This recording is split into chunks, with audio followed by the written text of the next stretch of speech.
이거 잘못하면 여러분 회사에서 100번 무시당하는 거예요. 이거 절대 하면 안 돼. 알겠죠? 네, 여러분 반갑습니다. 오랜만에 일문러 특강으로 일타 강사 여기 다시 돌아왔습니다. 오늘 여러분 나누고 싶은 주제는 바로 이거예요. 회사에서 일 못한다고 오해받는 사람들이 하는 공통적인 행동적 특징이 있어. 그걸 오늘 얘기해 볼 겁니다. 뭐 너무 많은 포인트들이 있지만은 여러분께 꼭 좀 포인트아웃 해드리고 싶은 3가지 특징을 또 한번 뽑아왔어요. 저희가 앞으로 말씀드릴 내용은 절대 회사에서 하지 않았으면 좋겠습니다. 이거 잘못하면 여러분 회사에서 100번 무시당하는 거예요. 이거 절대 하면 안 돼. 알겠죠? 첫 번째는요, 회신이 늦는 사람. 회신이 늦는 사람. 여기 업무 회신은 사실 회신이라는 게 뭐 우리가 뭘 보냈어, 그걸 다시 오는 게 이제 회신이라고 하는데, 사실 좀 더 정확한 표현은요, 리스폰스입니다. 리스폰스. 얘 자체가 늦는 사람이에요. 우리가 일을 하다 보면 요청이 되게 많잖아요. 그러니까 어떻게 우리가 매번 이렇게 다이렉트로 바로바로 리스폰스를 하겠어. 그게 안 될 수는 있는데, 이게 안 좋은 사람들의 특징은 텀이 너무 길다는 거야. 그리고 불규칙해. 어떨 때는 되게 리스폰스가 좋다가 어떨 때는 이유도 없이 갑자기 회신이 안 되고 전화도 안 되고 톡도 안 되고 여러 가지 반응들이 너무나도 늦는 거예요. 우리가 일을 하다 보면 일이랑은 다 연결이 돼 있잖아요. 근데 여러분들이 확인해 줘야 될 이 정보가 없으면 이 다음으로 못 넘어가는 경우가 굉장히 많단 말이에요. 근데 이유도 없이 갑자기 얘가 사라져 버리는 거야. 그러다 보니까 우리가 좀 더 감도 있게 하기 위해서 뭘 좀 바꾸고, 또는 이런 것들을 추가했으면 좋겠고, 얘는 좀 순서를 바꿨으면 좋겠고, 이런 경우가 굉장히 많은데, 회신 자체가 늦으면 이것들을 즉각적으로 처리할 수 없는 경우가 굉장히 많죠. 또 일을 하다 보면 여러분들이 뭔가 집중해서 이런 것과 상관없이 업무를 운영해야 되잖아요. 사실 그건 되게 중요한 게 맞아요. 근데 그럴 때도 꼭 뭘 해야 되냐면, 여러분에게 뭔가 자극을 보낼 만한 사람들한테 미리 양해를 좀 구해야 돼요. 내가 이런 것들 때문에 집중 업무를 하려고 한다. 내지는 뭐 이렇게 자동으로 이메일 같은 것도 자동으로 일단 회신하게 해놓을 수 있는 게 있잖아요. 언제 이후에 연락드리겠습니다. 죄송합니다. 이런 형태로 뭔가 도움 요청을 하고 나의 상황을 알려놓으면 사실 이 리스폰스 자체, 회신 자체가 굉장히 늦는 사람으로 보이진 않을 거예요. 자, 여러분들이 회사에서 회신이 늦다고 지금 만약에 욕을 많이 먹고 있다, 그리고 최근에도 그런 욕을 먹고 있다면 여러분들 이거 굉장히 민감하게 반응하셔야 돼요. 이게 안 되면 100% 데드라인이 안 됩니다. 데드라인도 안 되고 반응도 늦고 결과물도 안 좋아요. 자, 두 번째 요소는요, 이것도 의사소통 문제인데, 중간 보고를 안 하는 사람이에요. 근데 이제 보고라고 하니까 여러분들은 대부분 상향 보고만 생각을 해요. 상사에게 대한 보고, 위로 보고하는 것만을 얘기해. 근데 여러분들이 상사랑 소통하는 게 어디 쉽습니까? 여러분 상사한테 뭐 보고하려고 그러면 다른 거 책잡힐까 봐 못 가고, 뭐 때문에 못 갈 것 같고, 이런 두려움들 있잖아요. 얘가 어려운 거는 당연한 얘기야. 근데 참 놀라운 게 있잖아요. 횡에 대한 이야기, 부하 직원과의 소통에서도 누락을 일으키는 경우가 굉장히 많다는 거예요. 여러분들이 일을 하다 보면 나 혼자 하는 일이 얼마나 있어. 내가 하는 일이 다른 사람과 연결돼 있고 다른 팀과 연결돼 있고 뭐 이런 순서라는 게 있잖아요. 그러니까 여러분들은 이 주변에 함께 일하는 사람, 뭐 이 대학생일 수도 있겠죠. 이 사람들에게 계속 중간 상황을 보고라고 말하면 너무 어렵고, 사실은 이게 뭐가 돼야 되냐? 공유가 돼야 돼요. 진행 상황에 대한 공유. 그래서 공유라는 것 안에는 요청이 들어가 있다. 이 내용들을 즉각적으로 우리가 소통하는 연습을 해야, 아, 저 사람은 되게 의사소통이 잘 된다, 저 사람하고 일하면 뭔가 불안하지 않아, 이런 생각들을 갖게 되는 거예요. 이거는 이 모든 과정을 통해서 신뢰가 회복이 되고요, 불안감이 없어요. 안정감을 느낀다는 거죠.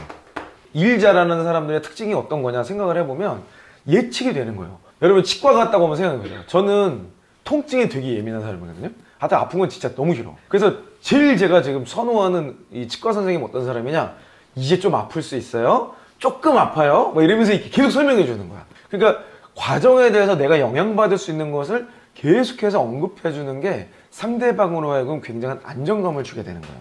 그래서 의사소통이라는 건 사실 빈도가 되게 중요합니다. 여러분들이 회사에서 의사소통을 할 때 이 중간 보고 또는 공유라는 개념을 생각할 때 절대 피해야 될 게, 텍스트 베이스로 하는 거는 물론 피하는 게 좋긴 하지만 이거라도 자주 해줄 수 있으면 좋아요. 내가 대면으로 만나면 항상 제일 좋지만, 그게 안 되더라도 중간중간 그 사람이 읽건 안 읽건 톡을 보내준다거나 이메일을 보내준다거나, 과정에서 이렇게 좀 잘 되고 있어요 라고 중간중간 알람을 해주는 게 의사소통을 잘하는 사람들의 특징이라고 할 수 있죠. 또 의사소통을 잘하는 사람, 이 중간 보고 중간 공유에서 정말 중요한 프로젝트나 포인트를 잘 찝는 사람들이 하는 행동은요, 중간 과정에서 질문을 해줍니다. 뭐 어려운 건 없나요? 잘 안 되는 건 없나요? 제가 뭐 도와야 될 건 없을까요? 뭐 대단한 무언가를 하려고 하는 게 아니라 그냥 한번 점검해 주는 거죠. 일문로에서 일잘로로 넘어가는 이건 한 끗 차이라는 걸 여러분 기억하셨으면 좋겠습니다. 내가 생각했을 때 별로 문제가 되지 않을 것 같은데 문제가 되지 않는다라는 판단을 내가 하면 일문로예요. 그거는 상대방이 판단해야 돼. 왜냐면 나한테는 아무것도 아닌데 아니 이거 뭐 데드라인 이제 하루나 남았는데 뭐 하루면 다 하는 거 아니에요? 뭐 이렇게 생각하는데 그 사람한테는 일주일이 걸리는 일이야. 그럼 이건 문제가 심각해지는 거죠. 그리고 내가 보기에는 문제가 아닐 수도 있는데 실제로 일을 받아야 될 사람 입장에서는 심각한 문제일 수도 있는 거예요. 그런 맥락에서 미리미리 계속 그냥 스몰 토크를 해주는 게 필요하다는 거죠.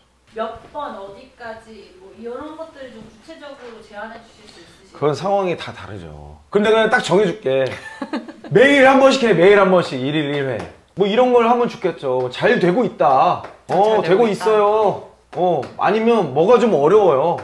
그리고 뭐 문제가 예상돼요.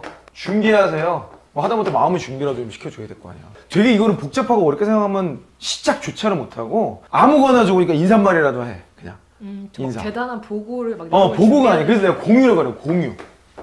잘생겼잖아. 공유를 만난다 이렇게 생각하시고 그냥 한마디 던진다. 그러니까 킵인 터치라고 그러죠. 킵인 터치.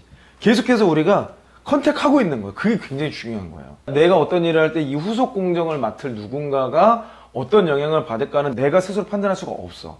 그러니까 그냥 계속해서 내 정보를 공유해 준다 정도로만 이해하면 좋을 것 같아. 이걸 막 보고서처럼 할 필요도 없고 오늘 뭐 어디까지 되게 잘 되고 있는데 뭐 언제쯤 끝날 것 같아요 라고 예정을 알려주는 거죠.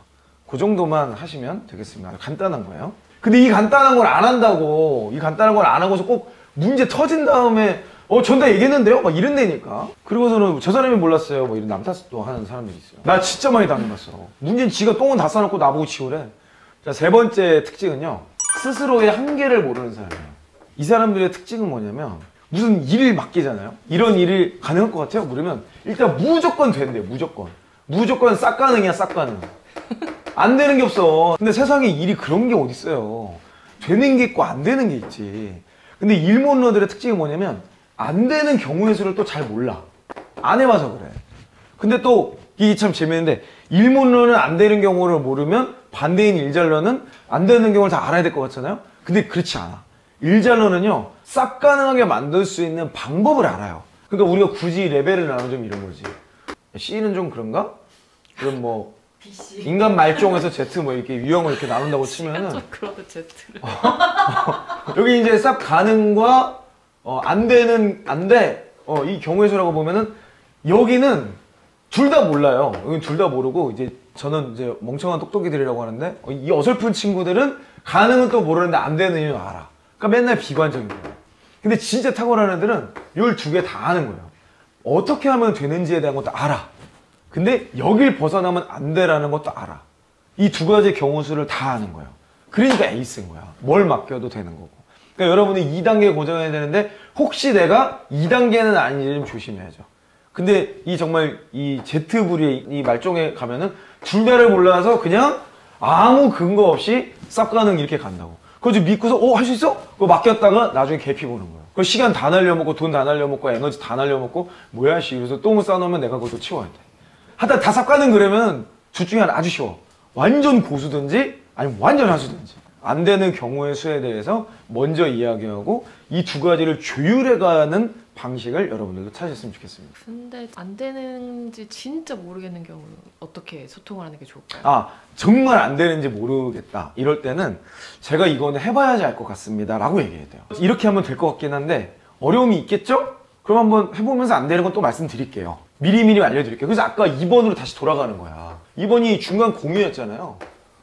일 잘하는 사람들은 이것에 대해서 내가 모르면 모른다고 솔직하게 얘기하고 하다가 어려운 거는 즉시로 피드백을 드릴게요. 이렇게 되는 거죠. 그래서 이 포인트를 우리가 잘 기억하면 일문론을 바로 탈출할 수 있다. 그렇게 여러분 오늘 내용을 기억하시면 좋겠습니다. 여러분의 의사소통은 어떤지 한번 돌아보셨으면 좋겠고요. 자, 앞으로도 일문론을 탈출할 수 있는 아주 구체적인 내용들을 사례로 끄집어서 쇼생커 탈출을 시도해 보도록 하겠습니다. 여러분은 숟가락만 준비하시면 되겠습니다. 오늘 영상 댓글에는요. 여러분 주변에 진짜 일문어라고 느껴지는 특징들 있죠. 나 이런 사람들 진짜 너무 싫다. 이런 유형에 대해서 댓글을 달아주세요. 그럼 그 내용을 가지고 저희가 어떻게 바라봐야 될지를 영상으로 만들어 드리도록 하겠습니다.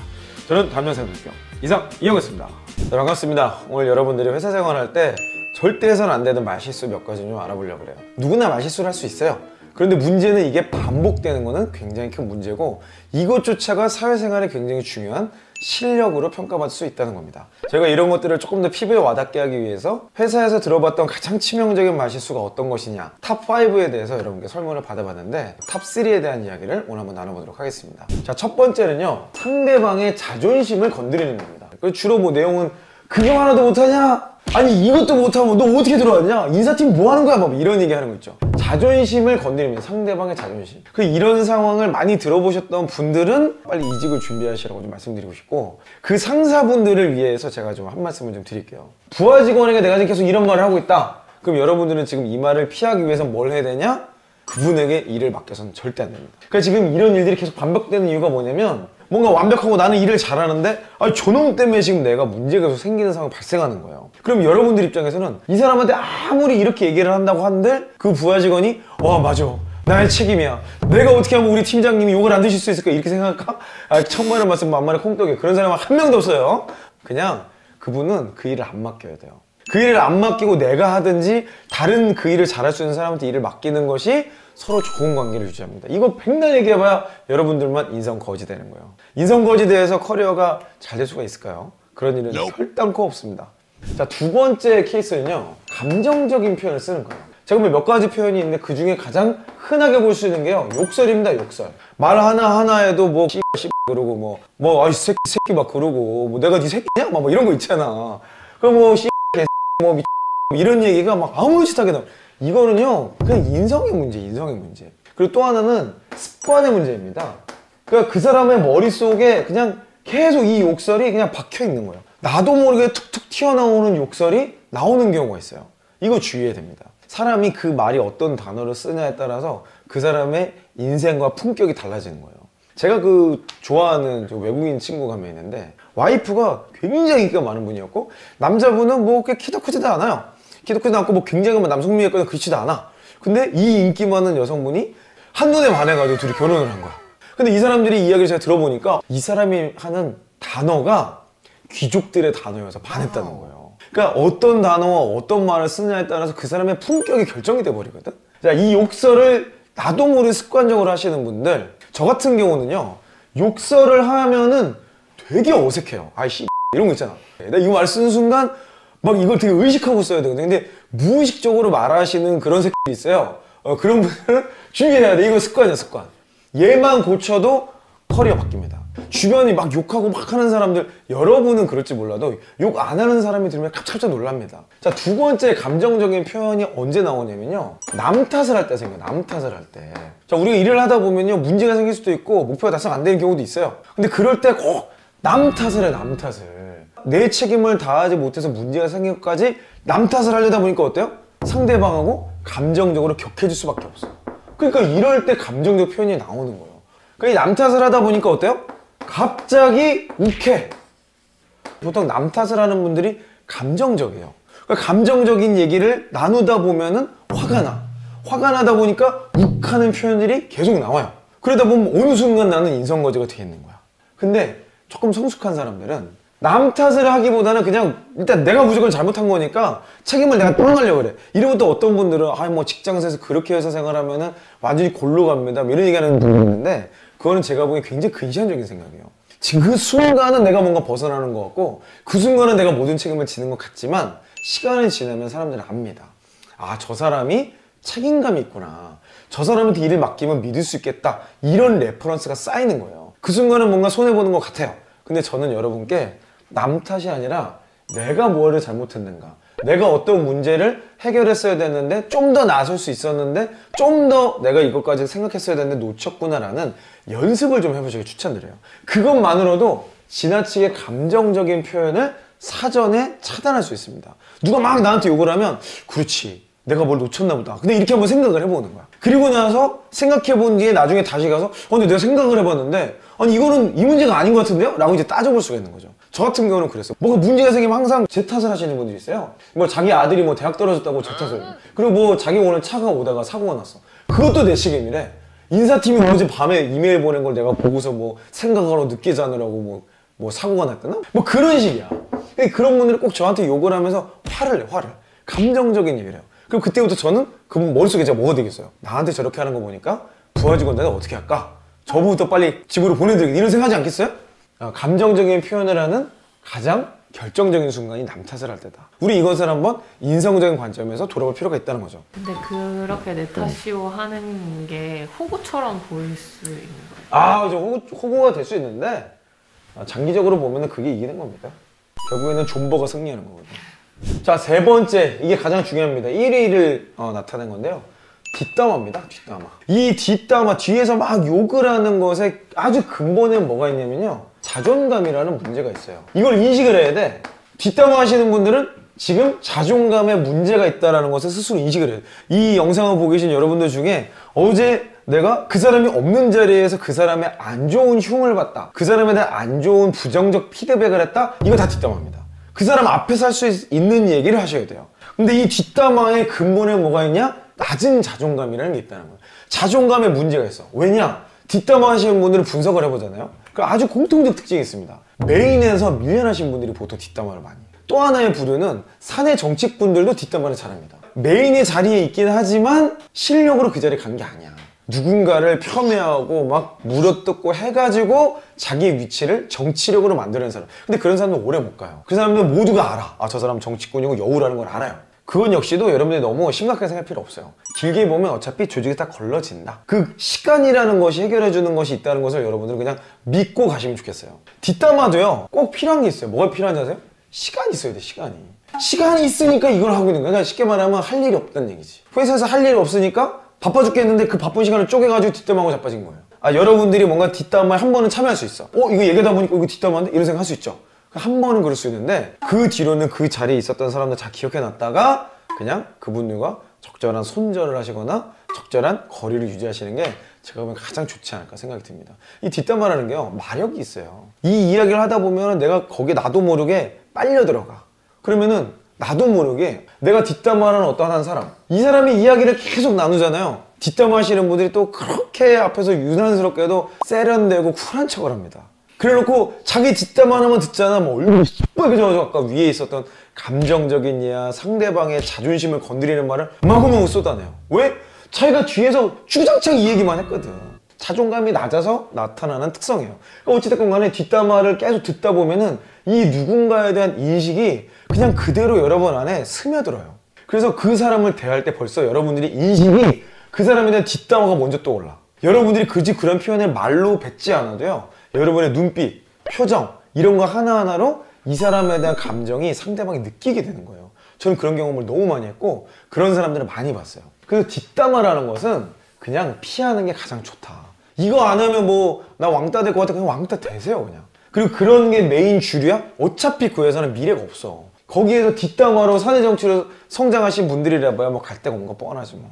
여러분들이 그 전철을 밟지 않으셨으면 좋겠어요. 오늘 여러분들 회사 생활하면서 꼭 하시면 안 되는 거, 의식적으로 피해야 될 말 탑3에 대해서 한번 알아봤습니다. 이런 것들 여러분 주의하시고 혹여라도 이랬던 것 같다 라는 생각이 든다면 의식을 가지고 의도적으로 말을 바꿔가보세요. 여러분의 커리어가 훨씬 더 빠르고 편하게 열리게 될 겁니다. 저는 앞으로도 여러분의 성공적인 커리어를 위해서 계속해서 함께 하도록 하겠습니다. 저는 다음 영상에서 더 좋은 내용으로 뵙도록 하겠습니다. 이상 이영이었습니다. 여러분 반갑습니다. 오늘은 일문러 특강입니다. 일문러 특강계의 일타강사 태산이영입니다. 자, 오늘 여러분께 제가 말씀드리고 싶은 것은 여러분이 일을 잘하고 못하고는 별로 중요하지 않고요, 실제로 여러분과 함께 일하는 사람들이 여러분을 어떻게 인식하고 있는가가 중요하겠죠. 오늘 제가 말씀드린 세 가지 포인트는 여러분들은 여러분의 일을 충실히 하고 잘하고는 있지만 이런 몇 가지 사소한 실수들 때문에 일문으로 비춰지고 사람들이 여러분과 함께하기 싫어하는 그런 일들이 되지 않을 만한, 그걸 주의하셔야 될 그런 내용이에요. 자, 바로 내용을 한번 들어보도록 하겠습니다. 첫 번째는 뭐냐면요, 그냥 기다리는 거예요. 그냥 기다리는 거. 우리가 일이라는 것 자체가 프로세스로 돼 있잖아요. 뭐가 끝나면 그 다음에 뭐가 있고 그 다음에 이걸 받아서 또 뭘 하고 그 다음에 또 뭐 이런 식으로 이제 연결이 돼 있단 말이에요. 그럼 여러분들이 모든 거를 다 하는 사람, 뭐 스타트업이나 1인 기업이나 이런 경우야 뭐 이런 경우 간혹 있지만 조금만 규모가 나오고 분업화가 되는 곳이라면 아마도 여러분들은 요 한 단계를 담당하게 될 거예요. 그 말은 뭐냐면 여기서 뭔가가 와서 내가 무언가 가공을 하고 다음으로 넘겨줘야 되는 특징이 있는데, 전화 걸었더니 이분이 너무 바쁜 거야. 앞에 프로세스 담당하는 분이 너무 바빠. 나 좀 괴롭히지 마. 아이고 참 얼마나 힘들까 저러냐 이래가지고 기다려준 거예요. 이게 그 사람에 대한 배려입니까? 정확히 말하면 전혀 배려가 아니라 그 사람을 처참하게 무시하고 있는 거야. 누굴 무시하고 있어요? 이 사람을 배려해주는 대신에 이 사람은 무시하고 있는 거예요. 여러분이 이 사람을 빨리 쪼아가지고 정보를 제때 받아야 여러분이 이 시간을 잘 쓰고 다시 이 사람에게 이 시간을 배려해 줄 수 있는데, 이 사람을 배려해 준답시고 이 사람을 죽이고 있는 거랑 똑같은 거예요. 그래서 그냥 기다린다? 이거는 사람 좋은 게 아니고 일을 못하는 겁니다. 정말 일을 못하는 거예요. 일 못하는 사람들의 특징이 데드라인을 어겨요. 왜 데드라인이요? 어기면 죽는 거야. 한두 번 어겼어. 그런 사람한테는 과정에서 계속 체크해야 돼요. 언제까지 되겠습니까? 어려운 점 없으세요? 저 지금 이거 다음 거 준비하고 있는데 언제쯤 올 수 있을까요? 라는 걸 부드럽게 물어봐 주는 게 진짜 일 잘하는 사람의 특징입니다. 두 번째로 우리가 정말 주의해야 될 포인트가 뭐냐면요, 업무를 누락하는 거예요. 사실 누락을 하고 싶어 하는 사람은 없거든요. 대부분 블라인드 스팟이라고 해서 안 보이는 지역이 있는 거예요. 내가 언젠가는 해야지 생각도 했어, 알고도 있어. 근데 일을 하다가 보니까 여러분 나름 집중을 하시잖아요. 그 집중을 하다 보니까 얘를 까먹는 거야. 이걸 블라인드 스팟이라고 그래요.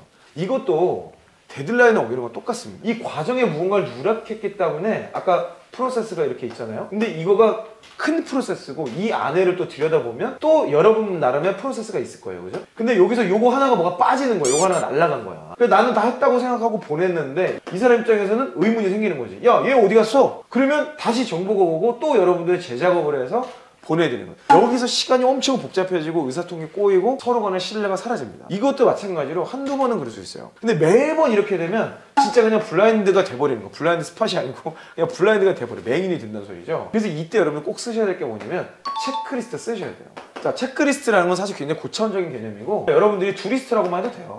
요즘에 이제 업무 관리 좀 한다 하시는 분들은 뭐 노션이나 또 타임 트래커 뭐 이런 걸로 이제 하시는 분들이 많이 있을 텐데, 그래서 여러분들이 두 리스트를 적어 놓고 한 것을 짝짝 지워가면서 하는 게 뭔가 묘한 쾌감도 있어. 근데 일단 그거를 습관이 돼 있어요. 습관이. 첫 번째가 이제 습관이고, 적는 것이 습관이 돼 있어야 되고, 두 번이 피드백이 훈련이 돼 있어야 돼요. 그래서 저는 제가 해야 되겠다라고 생각되는 두 리스트가 있으면요, 그걸 일단 다 적어 놓고 자리를 뜨기 전에 한 번 더 점검합니다. 하여튼 간에 누락시키는 거가 반복되지 않기 위한 유일한 방법은 생각날 때마다 적어놓고 체크하는 연습을 그냥 반복해야 된다. 이게 뭐 대단한 능사가 있는 게 아니에요. 대단한 방법이 있다기보다는 그냥 여러분 눈에 보이는 데 올려놓고, 핸드폰에 하지 마. 핸드폰 종이로 하세요. 종이로.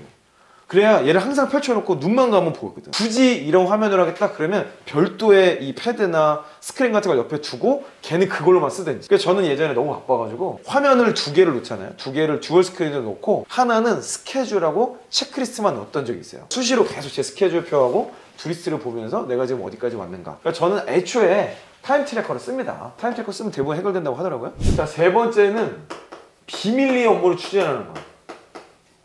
그러니까 아무런 소통이 없는 거예요. 상사 입장에서 지금 문제는 없나? 잘 되고 있나? 어려움은 없나? 내가 뭐 도와줘야 될 거 없나? 근데 자기들끼리는 지금 막 신났어. 막 파티하고 막 폭죽 터트리고 난리 났어. 너무 신나. 일이 잘 되니까. 근데 그 얘기를 안 하고 자기들끼리만 하는 거예요. 그 반대로 지금 리스크가 있는 거, 내가 보기 이거는 잘못 건드리면 이전에 해왔던 모든 공이 그냥 와르르 무너질 수 있는 그런 아주 리스크가 있는 일을 하고 있는데도 불구하고 나의 현재 상황을 공유를 안 해요. 자, 공유라는 것은 여러분 꼭 아셔야 되는데 공유가 있고 보고가 있습니다. 상사에게 하는 건 보고예요.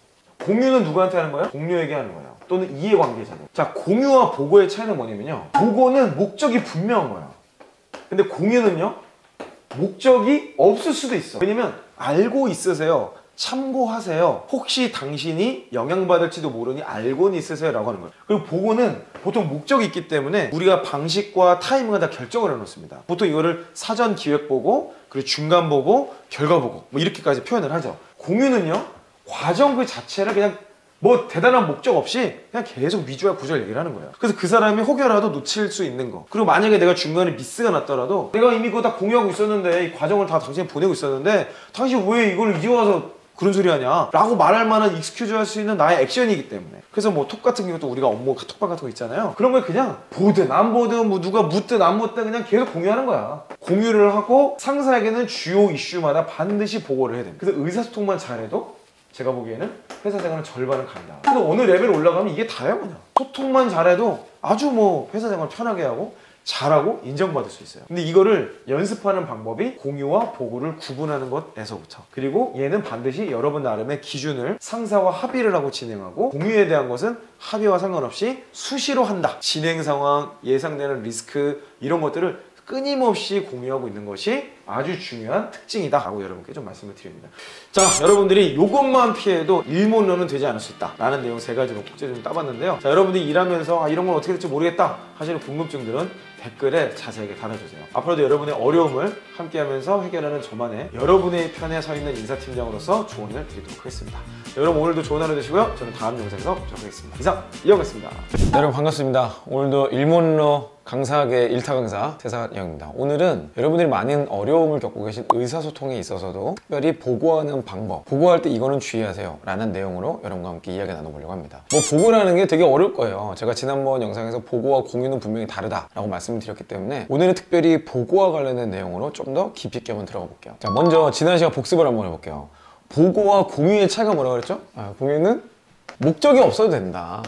보고는 반드시 목적이 있어야 돼요. 이 보고를 하고 나면 뭐가 바뀌어야 돼. 상사가 안심을 하든 아니면 일하는 방식을 바꾸든 내가 마음이 편해지든 하여튼 뭐가 바뀌어야 돼. 목적 없이 보고하는 사람들이 갖고 있는 특징을 좀 정리해볼까 3가지 정도가 있는 것 같아요. 너무 많은 내용을 보고한다는 거예요.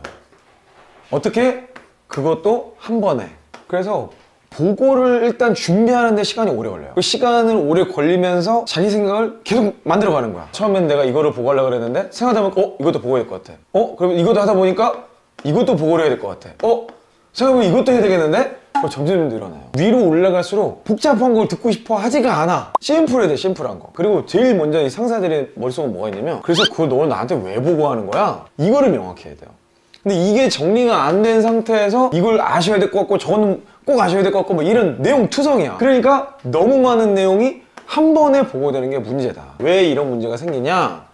그 근본적인 이유는 여러분이 생각 정리가 안 돼서 그래요. 의식의 흐름들을 우리가 이야기한다고 그러잖아요. 어떨 때는 TMT라고 하고 뭐 TMI라고도 하는데 상사랑 지금 TMT, TMI 하고 있는 거야. 이렇게 보고하면 보통 상사들은 이런 질문을 할 거예요. 그래서 어쩌라고? 여러분 많이 들어온 거 이거죠. 영어 표현으로 So what? 뭐 어쩌라고? 이런 류의 역질문을 많이 받으셨다. 그 상사가 잘 듣다가 보니까 막 점점 막 얼굴이 굳어지고 막 짜증을 내는 것 같아. 역질문이 많아져. 그럼 대부분 이 저주에 지금 빠져 있는 거예요. 자, 이럴 때 여러분이 할 수 있는 건 뭐냐면 마인드맵을 일단 좀 그려보세요. 마인드맵을 그려서 여러분의 생각을 정리해야 돼. 자, 그럼 여기서 이제 어떻게 하느냐? 오늘 여러분이 보고하려고 한 내용이 있을 거 아니에요? 나 이거는 꼭 보고해야겠다. 그럼 이 보고할 내용이 뭐다? 그냥 보고해야 될 걸 다 정리를 좀 해봐. 뭐 예를 들면 이런 식으로 쭉 정리를 했다 칩시다. 그럼 이거를 다 보고하면 안 돼요. 이게 핵심이야. 상사의 관점으로 이걸 하나씩 검증을 해봐. 그랬더니 야, 상사가 보니까 얘는 관심도 없을 것 같아. 그리고 얘는 관심 없을 것 같아.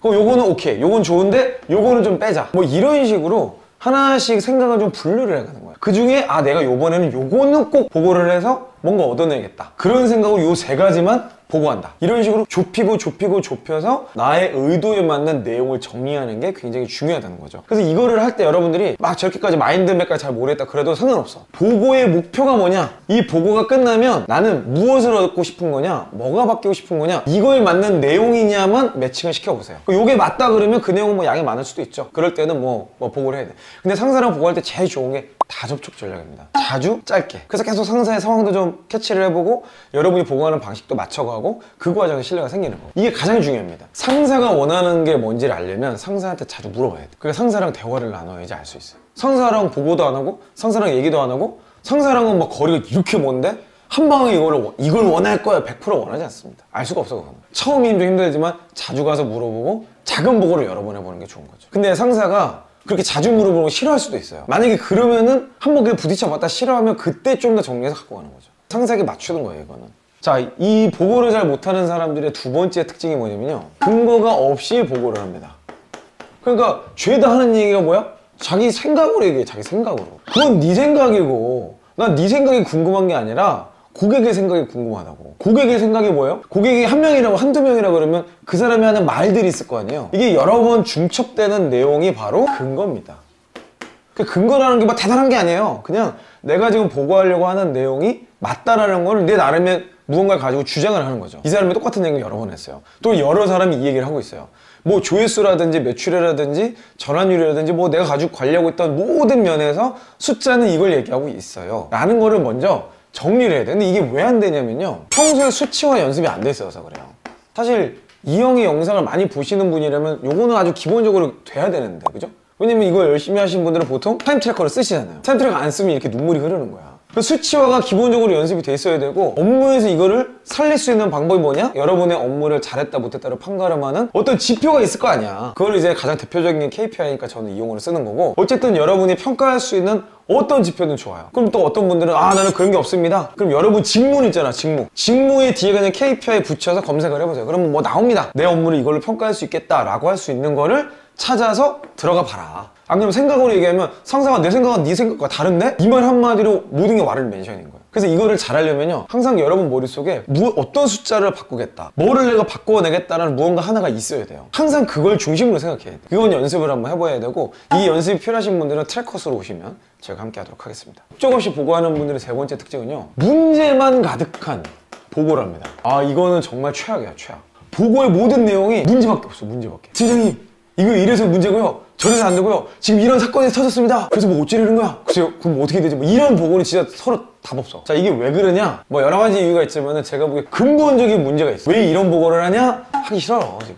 가뜩이나 일하기 싫어 죽겠네. 지금 목표는 높고 막 이것저것 하라 그러니까 안 되는 이유만 그냥 나열하는 거야. 이것만 있는 게 아니라, 두 번째는 모르겠어. 하기 싫어, 모르겠어. 두 개 어딘가에서 막 짬뽕이 되면서 이런 보고만 계속해. 일잘러들은 아주 심플합니다. 안 되는 이유를 얘기하기보다, 뭐 그 정도로 진단 정도는 하겠지만, 안 되는 이유보다는 되는 이유를 찾는 것을 찾아내요. 그러다 보니까 항상 목표가 높고 남들이 하지 않는 방법을 하게 되고 나름의 독보적인 결과물을 갖게 되는 거예요. 근데 안 되는 일문어들은 맨날 문제만 이야기를 하다 보니까 계속해서 시작조차도 못하고 결과물도 안 나오고 어려움에 빠지는 거예요. 여러분들이 이걸 이제 잘 보셔야 되는데, 하기 싫은 경우는 이제 어떻게 해야 될까요? 목표를 바꾸든지 아니면 일을 바꿔. 이거를 상사랑 소통을 해야 돼. 이거 상사랑 소통하기 싫으면요, 그럼 뭐 어떡하지? 그것도 하기 싫으면, 모르겠어 같은 경우는요, 조언을 구해야 됩니다. 조언을. 그래서 제가 목적 없는 보고가 제일 위험하다 그랬는데, 상사에게 조언을 구하기 위한 거냐, 보정을 얻기 위한 거냐, 이 두 가지 중에 대체 내가 뭘 목표로 지금 보고를 하는 거냐라는 걸 명확하게 하셔야 돼요. 그거를 할수록 보고가 간소해지고 상사와 대화가 잘 되고 상사가 내 입장으로 빠져 들어오게 됩니다. 제가 상사 입장인데 여러분이 모르겠다 그래. 이거 진짜 제가 잘 모르겠는데 내가 여기에서 여기까지 와봤어요. 근데 이만큼을 어떻게 가야 될지 모르겠는 거야. 그러니까 나는 여기까지는 최선을 다했어. 근데 얘를 모르겠어. 이렇게 보고를 해야죠. 내가 고민을 해보고 내가 생각해보고 내가 노력했던 건 있는데 이게 맞는지 모르겠어요. 이렇게 해도 되는 건지 모르겠어요. 이 뉘앙스하고 그냥 잔뜩 안 되는 문제만 그냥 계속 얘기하는 거는 전혀 다르다. 그리고 우리가 일을 하다 보면 실제로 문제가 가득한 경우가 있어요. 그렇잖아. 일을 개떡같이 프로세스 설계를 해가지고 내가 뒷단을 수습하는 경우, 이런 경우가 많거든. 근데 그럴 때도 이런 문제들이 있는데 이것만 나열하면 안 되고, 내가 보기에는 이런 문제가 있는데 이 중에 이게 제일 지금 문제인 것 같다. 이걸 해결하려면 어떤 도움이 필요하다. 이렇게 얘기하는 거랑, 지금 얘도 문제고 얘도 문제고 얘도 문제고 네가 문제야 임마, 이렇게 되는 거라고. 그래서 여러분들이 이 내용을 조정을 얻고자 하는 거냐, 조언을 얻고자 하는 거냐, 자, 이 두 가지 어딘가에서 여러분의 목표를 명확하게 가지고 보고를 했으면 좋겠습니다. 자, 오늘 제가 보고에 대한 주의해야 될 포인트, 그리고 어떻게 준비해야 된다는 세 가지를 간략하게 좀 나눠봤는데요. 여러분의 의도가 있어야 의미 있는 보고가 됩니다. 내가 의도를 갖지 않으면요, 여러분의 보고가 아무리 준비를 잘했다 하더라도 이길 수가 없어요. 그거 보니까 저희 형님이 면접왕 형이 그 면접을 하면 무조건 선빵 치는 거라고 하잖아요. 그거 똑같아요, 보고도. 내가 먼저 의도를 가지고 상사한테 보고를 하기 시작하면 보고가 안 돼도 내 의도가 있었으니까 괜찮아요. 근데 그냥 내가 가지고 있는 모든 걸 가지고 수비식으로 다 그냥 가지고 갔다. 그래서 뭐 다 브리핑을 한다 정도로 가면은 상사 입장에서 공격할 포인트가 너무 많은 거죠. 물론 상사가 그걸 원할 때는 그렇게 맞추시면 돼요. 중요한 건 나의 의도와 상사의 의도를 맞춰가는 게 실력이다. 이게 협상력과 설득력을 훈련하는 가장 기초적인 내용이니까 이 부분을 잊지 마시고, 여러분 보고할 때 어땠는지 세 가지 포인트로 한번 피드백 해봤으면 좋겠습니다. 네, 저는 앞으로도 여러분의 일잘러 생활을 위해서, 슬기로운 직장 생활을 위해서 계속해서 함께 하도록 하겠습니다. 여러분 화이팅 하시고요. 여러분 회사 생활에서 어려운 점은 아래 댓글로 자세하게 다뤄주세요. 그 내용을 중심으로 영상을 올려드리도록 하겠습니다. 여러분 화이팅 하세요. 이상 이영이었습니다.